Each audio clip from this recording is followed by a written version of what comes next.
Hello મિત્રો, જય માતાજી, જય શ્રી રામ. મિત્રો, આજે આપણે વાતચીત કરવાના છીએ ઉત્તર ગુજરાતના વાવથરા જિલ્લાની અંદર કોંગ્રેસની સેન્સર પ્રક્રિયાની સ્થાનિક સ્વરાજ્યની ચૂંટણીને લઈને એક બેઠક મળી હતી. આ બેઠકની અંદર બનાસકાંઠા જિલ્લાના સાંસદ ગેનીબેન ઠાકોર, ગુલાબસિંહ રાજપૂત, ઠાકરસિંહભાઈ રબારી, તમામ કોંગ્રેસના અગ્રણી નેતાઓથી આ બેઠકની અંદર હાજર રહ્યા હતા. જ્યારે મિત્રો ગેનીબેન ઠાકોરનો બોલવાનો વારો આવે છે ત્યારે ગેનીબેન ઠાકોરે ભાજપ પર કેવા આકરા પ્રહારો કર્યા અને કોના પર ગેનીબેન ઠાકોરે નિશાન સાધ્યું એ સંપૂર્ણ વિગતે આપણે એના વિશે અત્યારે વાતચીત કરવાના છીએ. મિત્રો, એના પહેલા જો મિત્રો તમે મારી યુટ્યુબ ચેનલની અંદર નવા આવ્યા હો તો મારી ચેનલને સબસ્ક્રાઇબ કરી લેજો, વિડીયોને લાઇક, શેર અને કોમેન્ટ કરી લેજો મિત્રો, જેનાથી હું આવા અદ્ભુત પ્રકારના મિત્રો વિડીયો તમારા માટે બનાવતો રહું. તો મિત્રો, ગેનીબેન ઠાકોરે જે કોંગ્રેસની સેન્સર પ્રક્રિયાની સ્થાનિક સ્વરાજ્યની ચૂંટણીને લઈને જે બેઠક મળી હતી એની અંદર ભાજપ પર આકરા પ્રહારો કર્યા હતા અને ગેનીબેન શું કહી રહ્યા છે ભાજપ વિશે તે એકવાર તમે ગેનીબેન ઠાકોરને સાંભળી લો મિત્રો, અને એના પછી આપણે વિગતે આ વિડીયોની અંદર ગેનીબેન ઠાકોરે કેવા પ્રહારો કર્યા એની સંપૂર્ણ ચર્ચા કરીશું મિત્રો. તો સૌથી પહેલા તમે એકવાર ગેનીબેન ઠાકોરને સાંભળી લો મિત્રો. પણ ઉમેદવાર કે જીત્યા પછી રીતનું કરે કામમાં અને બીજા એના ટેકેદારોને પણ એમ લાગતું હોય આપણે બેંકમાં લોન લેવા દઈએ તો બેંકમાં લોન લેવાની હોય હીરોય ના ભરે ને તો પેલા ઓલા જામીન જાય ને એને ડિફોલ્ટ કરે ભાઈ કે તમે એના જામીન થયા હતા એ ભાઈએ લોન નહીં ભરી એટલે તમારી લોન નહીં મળે, આવું ખરું ને? હા, તો આમાં એવું હોય પછી જે આપણે જેના કહેવાની ટિકિટ આપી હોય અને એ ના બધું કરે તો ભલે હું માનું ત્યાં સુધી બધા માટે કરીને ભવિષ્યમાં આવનાર સમયની અંદર બધાને તકલીફો પડે. એટલે આપ સૌ સાથે મળીને તાલુકા પંચાયત બનાવો. આપણા નાના લોકોનું કામ એ તાલુકા જિલ્લા પંચાયત પૂરતું સીમિત હોય. આજે હું ધારાસભ્ય હતી એ ટાઈમે આ તળાવ શીતળા માતાનો રોડ મંજૂર કર્યો તો ખાતમુહૂર્ત કર્યું હતું. એટલે એ રોડ થયો, આપણે ચોટીલ વાળો કર્યો, આપણે દૈયપ વાળો કર્યો, એવા અનેક રોડો જયારે હું ધારાસભ્ય હતી એ ટાઈમે મોટા ભાગે જતા થતા હતા એટલા કર્યા. આ એ ટાઈમે ભાજપ વાળા એમાં ભાષણ કરતા હતા કે ભાઈ ચાલુ સરકારનો ધારાસભ્ય આવે ને તો અમારા બધા કામ થઈ જશે. આ દોઢવાની અંદર આ ગામ છે ધારાસભ્ય જોયા કોઈ આયા નહીં આયા? હું આવતી એટલા નથી આવ્યા ને.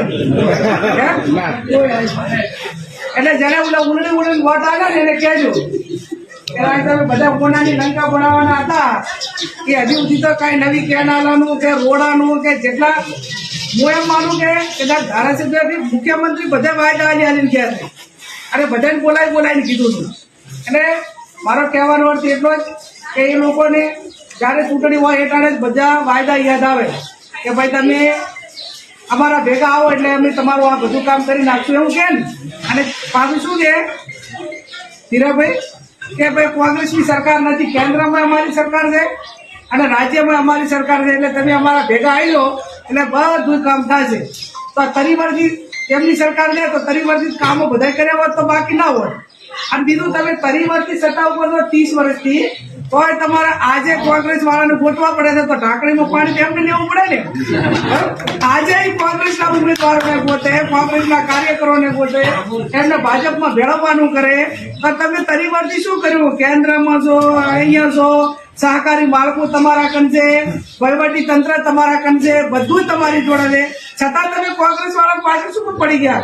અને આજે તમે જુઓ કે રાજ્યમાં હોય કે કેન્દ્રમાં હોય કે ગમે અહીંયા તમારે અહીંથી ભાજપમાં ગયેલો માણસ હોય ને કોંગ્રેસનો એને ચૂંટણી એમને લડાવવો પડે, એમની તો કોઈ આબરૂ જ નથી. એમ અહીંથી ગયા પછી મંત્રીઓ હાર્યા. તો મિત્રો, સૌથી પહેલા ગેનીબેન ઠાકોરે કહ્યું કે આપણા જેવા નાના માણસોનું કામ તાલુકા પંચાયત અને જિલ્લા પંચાયત સુધી હોય છે, એટલા માટે સૌથી પહેલા આપણે તાલુકા પંચાયત અને જિલ્લા પંચાયત જીતવી જરૂરી છે.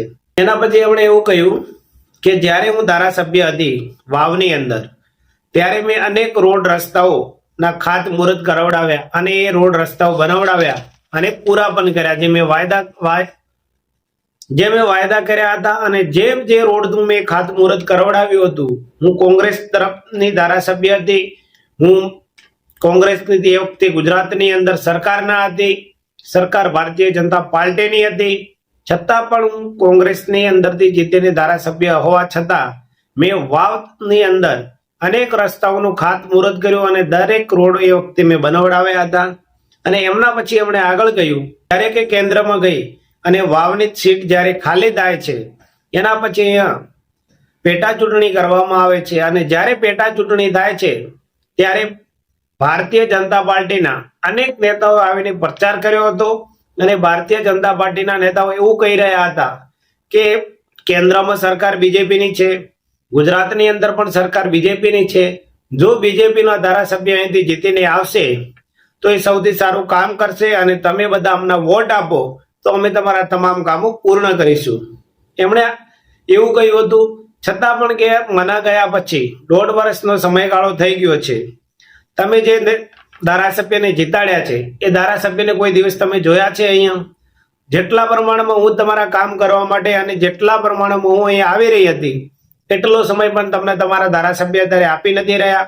એ ધારાસભ્ય અહીંયા તમારા ગામની અંદર આવતા પણ નથી.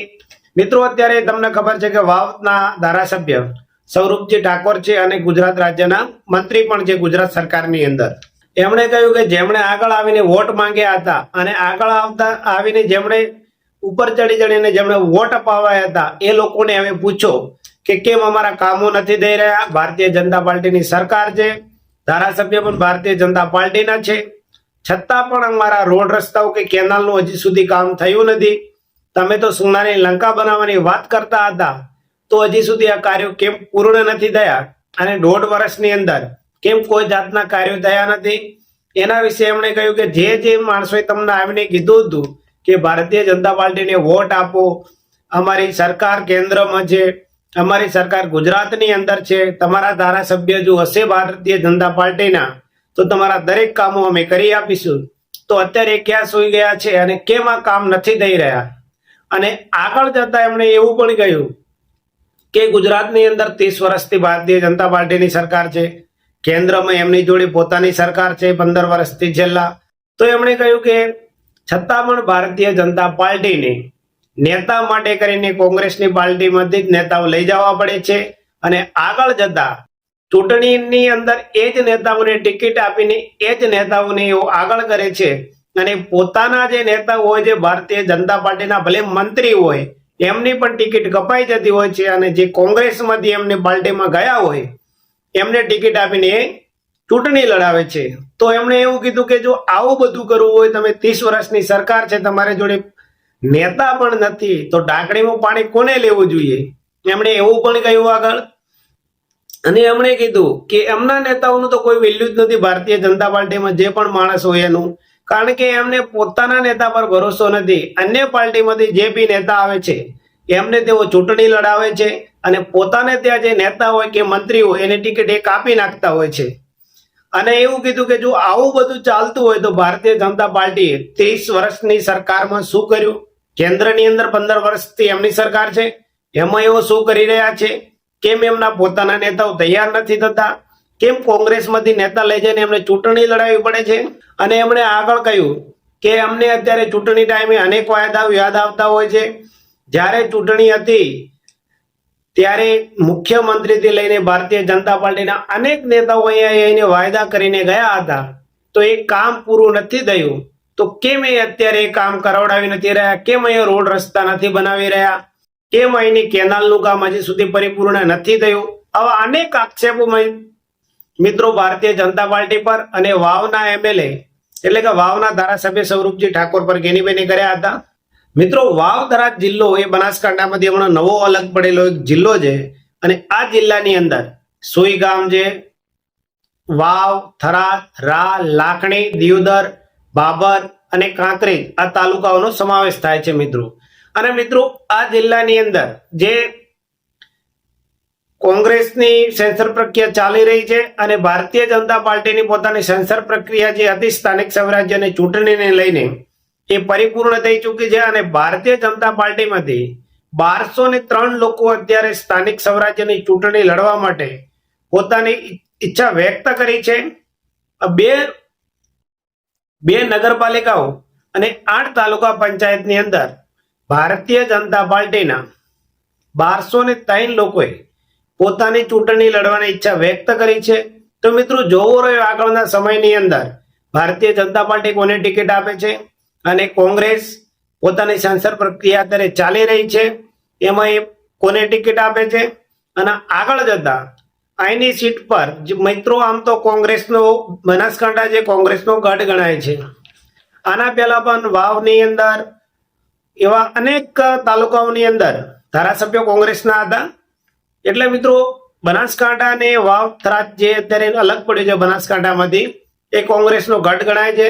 અને અત્યારે પણ કોંગ્રેસના સાંસદ પણ છે બનાસકાંઠા અને વાવ થરાદના ગેનીબેન ઠાકોર, એમનું પણ ત્યાં સારું એવું વર્ચસ્વ છે. અને જે વાવના ધારાસભ્ય